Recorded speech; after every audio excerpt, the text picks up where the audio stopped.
What is your biggest pet peeve in the world, Geoff Peters? Fellow Toastmasters and most welcome guests, the question I was asked today is, what is my biggest pet peeve in the world? What is my biggest pet peeve in the world?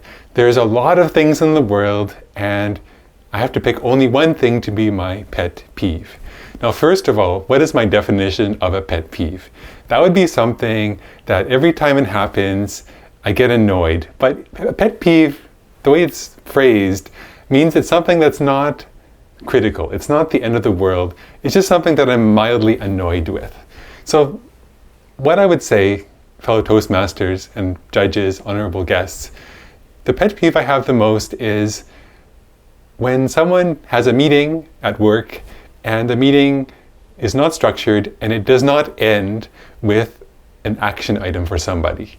Because in my life, I really like to break down tasks into actions. And no matter what the goal is, whether the goal is making world peace, solving the hunger problem around the world, or something as simple as choosing a new pencil sharpener for my desk, I like to break down tasks into actions. And even if it's a huge problem we have to solve, I'd like to break it down into small actions and just take one at a time. And through following those actions, I can reach the solution or make the world a better place.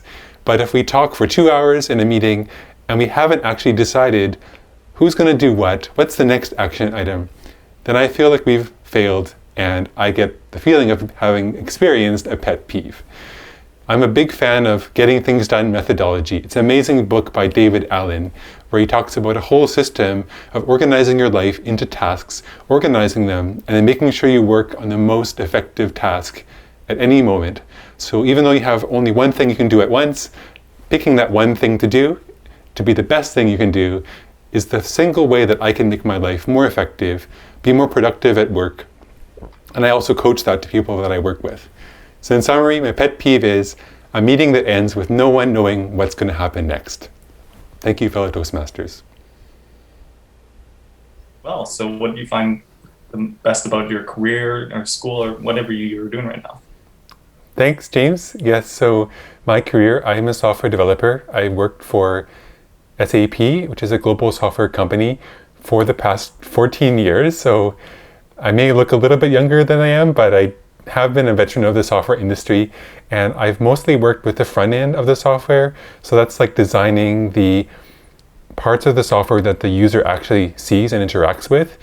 I've designed several different little buttons and pop-up menus and things that I think are designed in a way that users would actually appreciate them and find using the software enjoyable because of those little minor interactions that I've improved. Because it's interesting, if you save one person 2 clicks a day, they don't have to click their mouse those 2 times. Multiply that by 1 million users, you've saved 2 million clicks, which is 2 million people moving their finger up and down. It actually can make a big difference in people's lives. These small little details that can make software much more easy to use and more enjoyable. So that's my passion. I love working with designers who are come up with creative ideas and then bringing that to life in using code. And definitely, it's been a wonderful career, and I definitely continue on with SAP. We work really cool products in analytics, business software, and I really enjoy it. But I also love Toastmasters, so it's been a wonderful evening. I really enjoyed all the speakers tonight. What is your biggest motivators to work hard, or another way to phrase it is, what motivates you to work hard? Wonderful. Thanks, James. What motivates me to work hard, I've always tried to get ahead. And I know this started when I was in high school. I tried to be the best student I could be, and I worked really hard in my studies and came out with quite a high standing in my class. And then at university, worked very hard to kind of do well in school. And I realize now that I've kind of reached a point where I like to just relax a little bit more and enjoy life. So I do have quite a few hobbies and passions.